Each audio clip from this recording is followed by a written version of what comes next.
हरियाणा के अंदर बहादुरगढ़ मंडी की बात करें तो आज बहादुरगढ़ मंडी की दशा बहुत ही खराब हो चुकी है। यहां सरकार की तरफ से मासाखोर और आढ़ती से पैसा वसूल टाइम पर किया जाता है, लेकिन इस सब्जी मंडी में मूलभूत सुविधाओं का बड़ा ही बुरा हाल है। यहां पर लोगों को कोई भी जन सुविधा किसी भी प्रकार की नहीं है, न ही यहां कोई भी शौचालय है और पानी पीने की व्यवस्था तो बिल्कुल नहीं है। उल्टा बरसात के दिनों में यहां किसी से लबालब पूरी मंडी भर जाती है। इसका कारण यहां पर सही प्रकार से निकासी नहीं है।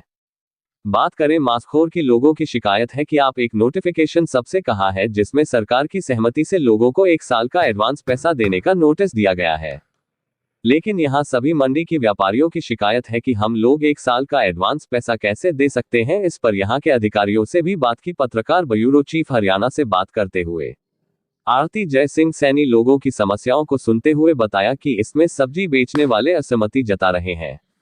वह जल्दी मंडी के लोगों को इकट्ठा करके एसडीएम से मिलेंगे।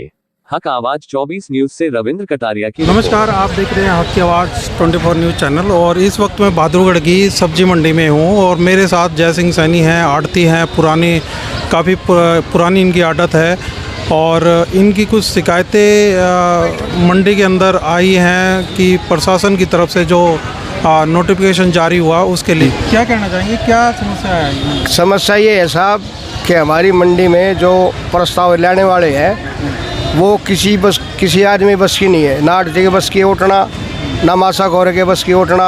आज यहाँ मंडी में ताज़ा खाते ताज़ा कमाते हैं, जिनके मोटे नुकसान होते हैं आलूओं में, प्याज में, टमाटर में।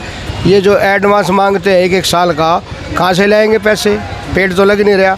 लेकिन दूसरी बात मैं ये बताना चाहता हूँ, हरियाणा सरकार में आज सरकार है बीजेपी सरकार ऐसा कभी कदम नहीं उठा सकते कि जो किसी पे बोझ लाद दे। सरकार किसी पे बोझ नहीं लाद देगी।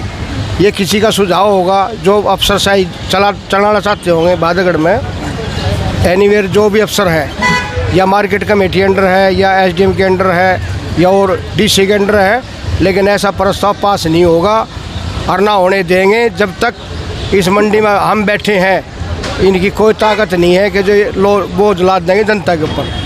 लेकिन आप जैसे सरकार ने नोटिफिकेशन जारी किया है, हम सरकार से प्रार्थना करेंगे, अगर सरकार का इसमें हाथ है, भाई खट्टर साहब है, कृषि मंत्री है और भी मेंबर है, हम उनसे प्रार्थना करेंगे भाई ऐसा मत करो।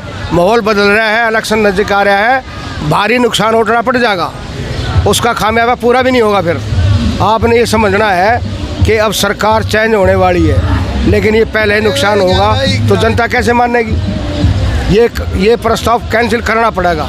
कृषि मंत्री से विनती करता हूँ, हमारे सीएम साहब खट्टर साहब से विनती करता हूँ, और बहादुरगढ़ के जितने हमारे कार्यकर्ता है बीजेपी के, नरेश कौशिक जी भाई और सैनी भाई है और भाई जितने भी बीजेपी से लगाव रखते हैं, उनसे प्रार्थना करता हूँ कि भाई जो विकल्प इन्हें छोड़ा है उसको समाप्त किया जाए।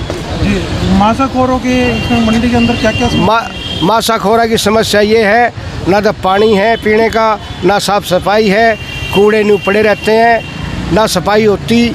हर एक हमारी सब्जी मंडी में आज तक को सुधार नहीं हुआ है। सरकारें जाली अदली बदली, अब मोदी की सरकार है, देश का प्रधानमंत्री मोदी है, हरियाणा में खट्टर साहब है, लेकिन इन्हें सोचना चाहिए कि हम जनता ने परेशान करेंगे, उनके हक का निवाड़ा खोसेंगे तो उनको भूखे मारेंगे तो फ़ायदा क्या होगा? नुकसान के सिवा कुछ नहीं मिलेगा, नुकसान होगा।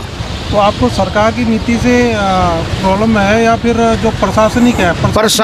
प्रशासनिक जो प्रस्ताव है ना ये पास करे हैं, उनसे परेशान हूँ। सरकार के ना दिमाग में ये बातें हैं कि हम ऐसा बोझ जनता पर डालें, कमेरों पर डालें। मजदूर आदमी सब्जी मंडी में और मजदूरी करें, रोटी खा लें। सरकार ऐसा प्रस्ताव नहीं चाहेगी। अगर करेगी सरकार तो भाई खट्टर साहब से ही बात करूँगा, मोदी साहब से ही बात करूँगा, और हमारे बहादुरगढ़ में बैठे नरेश कौशिक जी और एसडीएम साहब, उनसे सबसे संपर्क करेंगे। हम आगे करेंगे कि भाई ये काम नहीं होना चाहिए। जैसे कि कहीं ना कहीं जो बहादुरगढ़ की सब्जी मंडियाँ बरसात के दिनों में लबालब भर जाती है, इसकी कई बार पहले हमने खबरें भी लगाई हैं। हाँ, ये से क्या समझते हैं? ये बात आप मंडी का जो लेवल है वो ठीक है या नहीं? नहीं, लेवल ठीक नहीं है, आपकी बात जायज़ है। सब्जी मंडी में बारिश के समय में यहाँ कम से कम भी 2-2 फुट पानी खड़ा हो जाता है। सरकारें कई जाली कई आली, लेकिन इस समाधान भी हमने पहले भी आपके इंटरव्यू में कहा था, इस समाधान का कर सकते हैं तो खट्टर साहब इलाज कर सकते हैं, ना किसी के बस की नहीं है।